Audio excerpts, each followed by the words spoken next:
ये हुई कि डॉक्टर जयशंकर ने थैंक यू बोला है पाकिस्तान को, और वो इसलिए कहा गया कि उन्होंने एक ट्वीट किया, और उसके अंदर, उस ट्वीट के अंदर डॉक्टर जयशंकर का ये कहना था कि departing from Islamabad, thank PM Shahbaz and DPM and FM Dar, उन्होंने उनको टैग कर दिया। मुल्क में शंघाई ताउन तंजीम कॉन्फ्रेंस की बदौलत सियासी हैजान में 2 दिनों के लिए जो कमी हुई थी वो मेहमानों के जाते ही शिद्दत से लौट आई है। एक बार फिर सबकी नजरें 26वीं तरमीम की ऊंटनी पर हैं कि वो आईनी अदालत की करवट बैठती है या फिर दस्तूरी बेंचों की। कहा है कि I am departing from Islamabad, thank you Shahbaz Sharif and Ishaq Dar and the government of Pakistan for the hospitality and कर्टिसीज।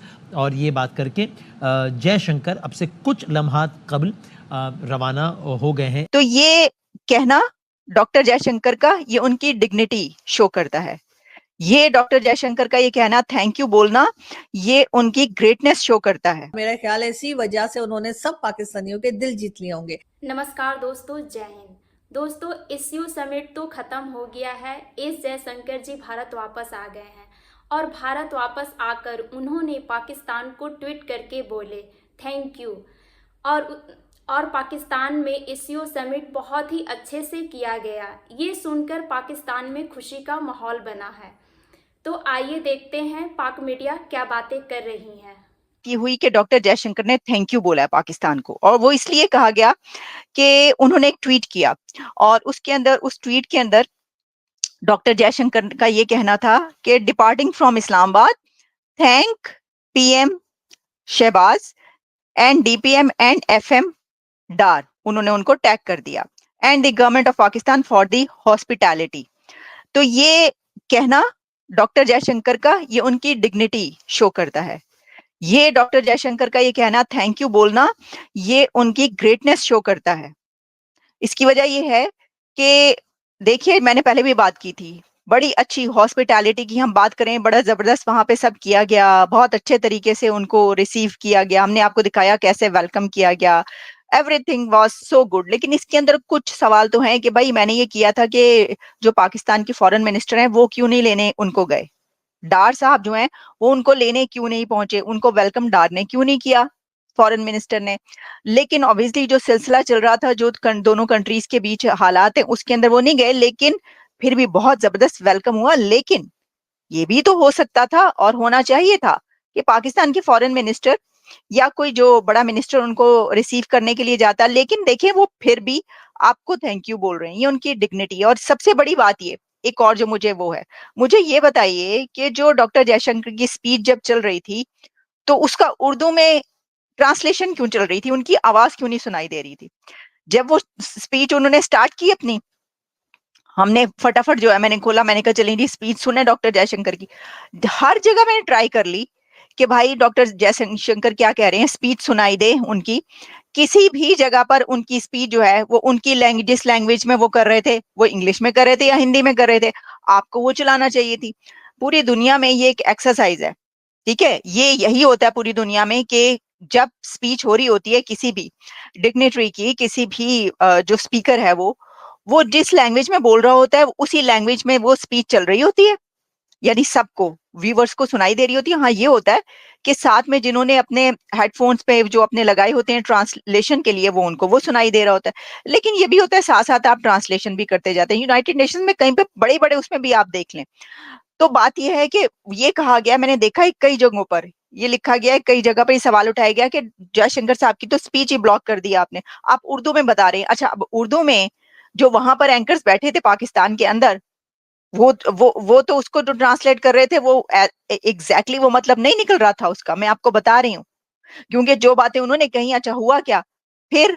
फौरी तौर पर ये हुआ है कि जैसे ही जयशंकर साहब की स्पीच चली है उसके फौरी बाद उन्होंने उसको जो है वो ट्वीट कर दिया कि ये बातें मैंने कही हैं, एलैबोरेट कर दी। और फिर साथ ही हमने ये भी देखा कि इंडिया के कई एक प्लेटफॉर्म्स ऐसे थे जिसमें उनके जो ट्रांसक्रिप्ट था स्पीच का वो फौरन अपलोड कर दिया गया, क्योंकि पहले से होता है ना ये तो जब उन्होंने ये देखा कि जी ये तो उर्दू में कर रहे हैं, देखिए बात ये है कि ठीक है, एक तरीका है ये आपने जो किया पाकिस्तान में कि जी एक वे ये भी है कि आप उसको अपनी लैंग्वेज में सुना रहे हैं और सब उसी को सुन रहे हैं और उनकी आवाज नहीं आ रही, आपने ये तरीका अडॉप्ट किया। लेकिन बात ये है कि बहुत सारे ऐसे व्यूवर्स या इंडिया के अंदर भी जो उर्दू सही समझ नहीं पाते, और खास तौर पर जितनी शकील और जो उर्दू उस वक्त बोली जा रही थी, तो मैं समझती हूँ कि ये गलत था। यानी इसको ऐसे नहीं होना चाहिए था।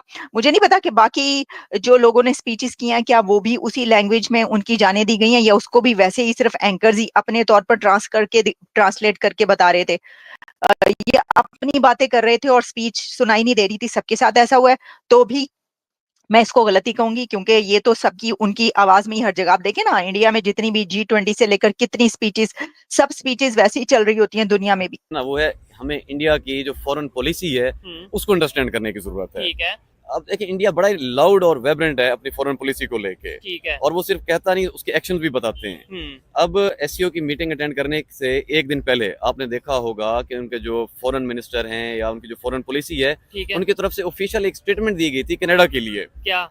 वो ये था, बेसिकली वो बिलीव करते हैं on Newton third law of action, तो सेम वो अप्लाई करते हैं अपनी पॉलिटिक्स के अंदर। ठीक है। तो उन्होंने यही कहा था कि जो कनाडा और इंडिया की फॉरेन पॉलिसी है उसके अंदर न्यूटन का जो लॉ है वो इसके ऊपर अप्लाई होगा, Newton law of politics apply हो जाएगा, जिसका मतलब है कि जैसा एक्शन वैसा रिएक्शन, टिट फॉर टैट इसको कहा जाता है। ठीक है। और उन्होंने सिर्फ कहा भी नहीं, उन्होंने करके दिखाया। ठीक है। उन्होंने अपना एम्बेसडर यहाँ से बुलवा लिया, उन्होंने वहां से बुलवा लिया। ठीक है। तो अब अगर एक कनाडा जैसी स्टेट से वो अपना एम्बेसडर और फॉरेन मिनिस्टर अपने बुला लेते हैं वहां से वापस कॉन्सुलेट से, तो सोचें एक जो डेवलपिंग कंट्रीज होंगी जैसे पाकिस्तान है, तो पाकिस्तान उनकी फॉरेन पॉलिसी में कहां स्टैंड करता होगा। ठीक है। तो मतलब अपनी फॉरेन पॉलिसी को लेके वो बहुत रिजिड है। ठीक है। दूसरा, यहाँ पे आने से पहले ही जयशंकर ने बहुत सारी चीजें क्लियर वर्ड्स में बता दी थी। उनका एक बहुत प्यारा ट्वीट था ठीक है कि आई विल, मतलब एक तो मैं बायलैटरल रिलेशन के लिए नहीं जा रहा, दूसरा मैं जो भी सिचुएशन होगी उसको अकॉर्डिंगली रिस्पॉन्ड करूंगा। ठीक है, ऐसा ही कहा था। अब मैंने ये बात अपने पहले वाले इंटरव्यू में भी की थी कि ये इसको आप पॉजिटिव वे में देखें। ठीक है। कि मतलब अगर वो अकॉर्डिंगली देखेंगे तो फिर आपको भी चाहिए आप बढ़ चढ़ के मामला पॉजिटिवली करें, ताकि वो अकॉर्डिंगली उसको पॉजिटिवली रिस्पॉन्ड करें। जबरदस्त, ऐसा ही है। लेकिन मेरे ख्याल से वो बात पिक नहीं की गई हमारे यहाँ। अगर उसको पिक कर लेते तो चीजें बहुत ज्यादा बेहतर हो सकती थी। वो किस तरह, अब मैं आपको बताता हूँ। जब जयशंकर का त्यारा पाकिस्तान में लैंड होता है, हमारी तरफ से लोग उनको रिसीव करने जाते हैं। ठीक है। अब रिसीव करने के लिए उनको कौन गया, हमारा नुमाइंदान जो है वो कौन थे? ठीक है। मतलब मैं नहीं समझता कि, मतलब मुझे उनका नाम भी नहीं पता। जो लोग रिसीव करने के लिए, वेलकम करने के लिए exactly. एयरपोर्ट पे पहुंचे हैं, वो उन्हें, मुझे भी नहीं नाम का पता, कोई सेक्रेटरी वगैरह होंगे या कुछ, मतलब कोई पॉपुलर डेलीगेशन है ही नहीं, बच्चे लग रहे थे उसके अंदर, या पॉपुलर फेस नहीं थे जिनकी पाकिस्तान में ये पहचान नहीं है। आप रिसीव किसको करने जा रहे हैं? जयशंकर को, इंडिया के फॉरेन मिनिस्टर, इंडिया के फॉरेन मिनिस्टर को, जिसकी वर्ल्ड वाइड एक रिकॉग्नाइजेशन है, एक बहुत अच्छा पोर्टफोलियो बना हुआ है। ठीक है। तो जब आप उनको रिसीव करने के लिए जा रहे हैं, मैं ये एक्सपेक्ट कर रहा था बेसिकली कि कम से कम कोई फॉरेन मिनिस्टर, कोई मतलब उनके लेवल का बंदा, कोई पॉपुलर बंदा, अच्छा उससे बेनिफिट पाकिस्तान को ही पहुंचता। ठीक है। क्योंकि उन्होंने अकॉर्डिंगली रिस्पॉन्ड करना था ना। तो जब कोई स्टार्ट में उनको वेलकम भी बहुत अच्छा मिल जाता, तो उनकी एक्सपेक्टेशन हाई सेट होना शुरू होती। बिल्कुल। अगर वीडियो अच्छा लगता है तो लाइक शेयर करें, और चैनल पे नए हैं तो सब्सक्राइब कर ले, बेल आइकन भी प्रेस करना ना भूलें। फिर मिलते हैं नेक्स्ट वीडियो में। जय हिंद।